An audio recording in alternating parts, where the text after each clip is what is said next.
नमस्ते दोस्तों, life simplified Hindi में आपका स्वागत है और मैं हूं अभिषेक। तो आज मैं बात करने वाला हूं विल पावर और विल फोर्स के बारे में।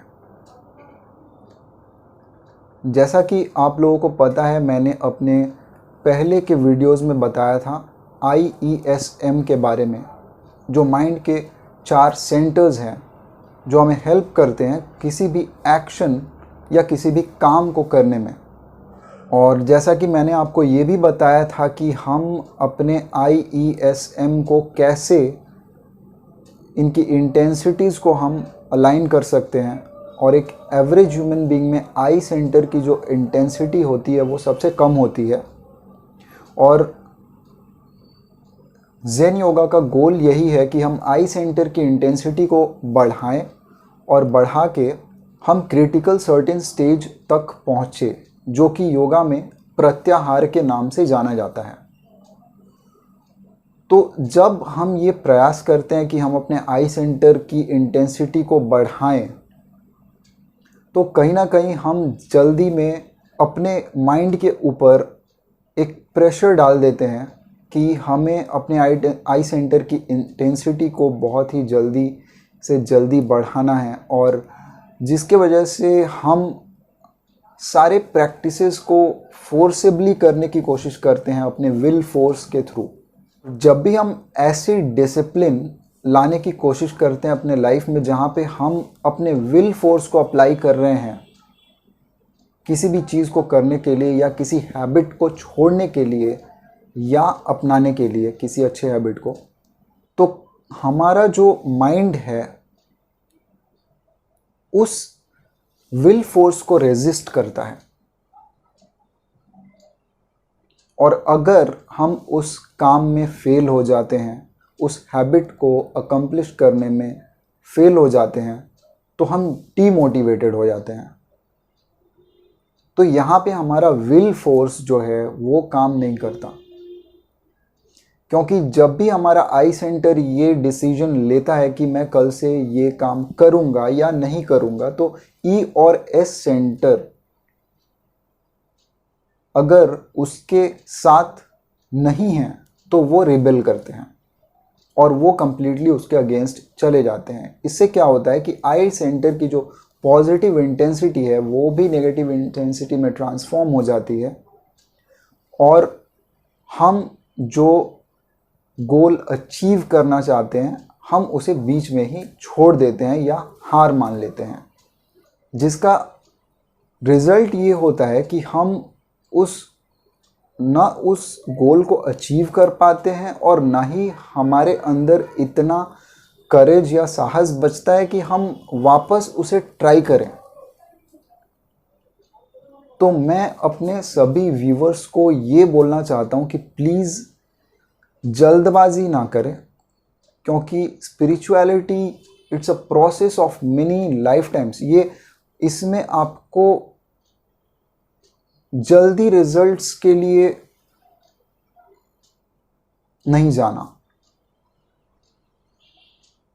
आपको प्रैक्टिसेस करने हैं। आपको रिजल्ट्स के बारे में एक्चुअली सोचना ही नहीं है। रिजल्ट्स तो अपने आप दिखेंगे। आपको बस ये करना है कि मैं कैसे अपने IESM को हार्मनी में लाऊं, अलाइन कर पाऊं, सो दैट मेरे सारे सेंटर्स एक साथ मिल के काम कर पाएं और मैं यम, नियम और आसन को मास्टर कर पाऊं। तो जब तक मैं यम, नियम और आसन मास्टर नहीं कर पाऊंगा, मैं प्रत्याहार या क्रिटिकल सर्टेन स्टेज तक पहुंच ही नहीं पाऊंगा। और जैसा कि मैंने अपने इंग्लिश वीडियो में बताया है 3 स्टेप ब्रीदिंग के बारे में, अगर आपने नहीं देखा तो मैं उसका लिंक भी डाल दूंगा, और अगर आप चाहते हैं 3 स्टेप ब्रीदिंग के बारे में मैं हिंदी में बनाऊं तो मैं वो भी बना दूंगा। दोस्तों, अगर हम अपने गोल को अचीव करना चाहते हैं, अगर हम अपने लाइफ को, अपने डेली लाइफ को बेटर बनाना चाहते हैं और लाइफ में सक्सेसफुल होना चाहते हैं, चाहे वो कोई भी काम हो, हमें अपने सेंटर्स को अलाइन करना ही पड़ेगा। चाहे आप कोई भी हो, चाहे आप किसी भी प्रोफेशन में हो, अगर आप अपने सेंटर्स को अलाइन कर पाते हैं तो आप अपने थॉट्स को अलाइन कर पाएंगे, आप अपने एक्शंस को अलाइन कर पाएंगे और किसी भी सिचुएशन में आपका माइंड काम रहेगा, शांत रहेगा। और शांत दिमाग से आप किसी भी सिचुएशन को, चाहे वो कितना भी क्योटिक सिचुएशन हो, आप उसे आराम से हैंडल कर सकते हैं। लेकिन ये हम करें कैसे? हमारे अंदर अगर पेशेंस नहीं है तो हम करें क्या? हम विल फोर्स यूज़ करते हैं तो हम फेल हो जाते हैं। तो हमें विल फोर्स यूज़ नहीं करना, हमें अपने हैबिट्स को बिल्डअप करना है। और अगर हमारा कोई बैड हैबिट है तो हमें उसे ग्रेजुअली छोड़ना है। इसका मतलब ये नहीं है कि अगर मेरा कोई बैड हैबिट है तो मैं कल से वो बंद कर दूंगा, नहीं, ऐसा होता नहीं है। अगर आप करेंगे भी तो आप मैक्सिमम 2 दिन 3 दिन कर पाएंगे, लेकिन उसके बाद आपकी बॉडी और आपका माइंड रेजिस्ट करेगा, रिबेल करेगा और आप टूट जाएंगे और आप उस हैबिट को छोड़ नहीं पाएंगे। मेरे ऐसे बहुत सारे दोस्त हैं जो स्मोकिंग क्विट करना चाहते हैं, कुछ दिन तक बंद कर दिया, लेकिन वापस वो रेजिस्ट नहीं कर पाए टेम्पटेशन को और वापस स्टार्ट कर दिया। इससे होता क्या है कि इससे आप डीमोरलाइज हो जाते हैं कि नहीं, मैं ये हैबिट और छोड़ नहीं पाऊंगा।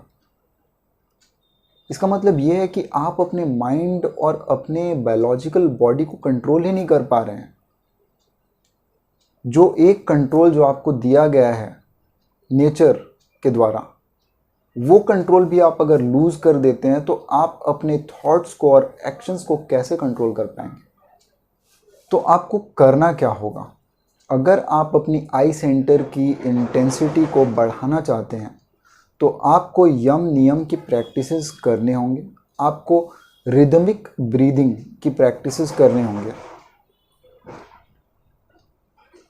आपको 3 स्टेप रिदमिक ब्रीदिंग की प्रैक्टिस करनी होगी, जिससे कि आप यम नियम आसन और प्राणायाम अच्छे से मास्टर कर पाएँ। और अगर आप योगा के इन 4 स्टेप्स को मास्टर कर लेते हैं तभी आप प्रत्याहार के स्टेज तक पहुंच पाएंगे। और जब आप उस स्टेज पे पहुंच जाएंगे तब आपका माइंड किसी भी सिचुएशन में शांत रहेगा और सही डिसीजंस ले पाएगा। हमको इम्पेशेंट नहीं होना है, हमें अपने हैबिट्स को धीरे धीरे बिल्डअप करना है। चाहे वो ब्रीदिंग की हैबिट हो, चाहे वो फूड हैबिट हो, चाहे वो जो भी इम्पल्सेस हम अपने सेंसेस के थ्रू अपने अंदर लेते हैं और हमारे जो थॉट्स जनरेट होते हैं वो सारे। तो सिर्फ धीरे धीरे हैबिट बिल्डअप करने से ही नहीं होगा, हमें अपने माइंड को ऑब्जर्व करना होगा। इसका मतलब ये है कि हम कब अपने माइंड को ऑब्जर्व करते हैं? जब हम मेडिटेशन पे बैठते हैं तो हम अपने माइंड को ऑब्जर्व करने की कोशिश करते हैं और अपने थॉट्स को ऑब्जर्व करते हैं। तो यही प्रोसेस हमें हर वक्त करना होगा, 24 घंटे, कि मेरे माइंड में अभी चल क्या रहा है, मैं क्या सोच रहा हूँ, क्या थॉट आ रहा है मेरे माइंड में। और हमें ये भी ऑब्जर्व करना होगा कि मैं जब कोई भी फूड लेता हूँ अपने अंदर तो उसका क्या इफ़ेक्ट होता है मेरे माइंड में। सपोज़ आपने आज लंच किया तो लंच के बाद आप अपने माइंड को ऑब्जर्व करें कि आपका माइंड कैसे बिहेव कर रहा है। तो आपको पता चलेगा कि कौन सा फूड खाने से आपका माइंड कैसे थॉट्स जनरेट करता है। क्या वो लेज़ी हो जाता है या फिर वो एक्टिव हो जाता है, और कितना फूड खाने से आपको आपके माइंड पे क्या इफ़ेक्ट पड़ता है। एक दिन आप ज़्यादा खा के देखें और ऑब्ज़र्व करें अपने माइंड को कि ज़्यादा खाने के बाद आपको कैसा फील हो रहा है, और एक दिन आप लाइट लंच करें और उसके बाद आप ऑब्ज़र्व करें कि आपको कैसा फील हो रहा है। वैसे ही आप दोनों तरह के फूड के साथ एक्सपेरिमेंट करें, नेगेटिव प्राणिक फूड और पॉजिटिव प्राणिक फूड, और आप देखें कि आपके माइंड में कैसे थॉट्स आ रहे हैं और आपका माइंड किस तरीके से बिहेव कर रहा है। इस ऑब्जर्वेशन से ही आपको समझ में आएगा कि आपके लिए सही चॉइस क्या है और आपके बॉडी और माइंड के लिए कौन सा फूड, कौन सा ड्रिंक और किस तरह की ब्रीदिंग सही है। जितना आप ऑब्जर्व करेंगे उतना ही आप अपने हैबिट्स को धीरे धीरे धीरे इम्प्रूव कर पाएंगे, और इस चीज़ में टाइम लगेगा, आपको पेशेंस लूज़ नहीं करना है।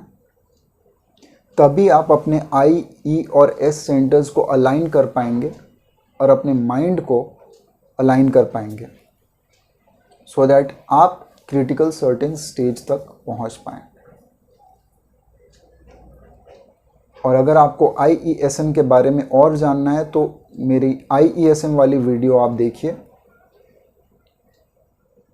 वहाँ पे आपको पता चलेगा कि आप कैसे हमारा माइंड और ये चारों सेंटर्स काम करते हैं। तो आज के लिए इतना ही।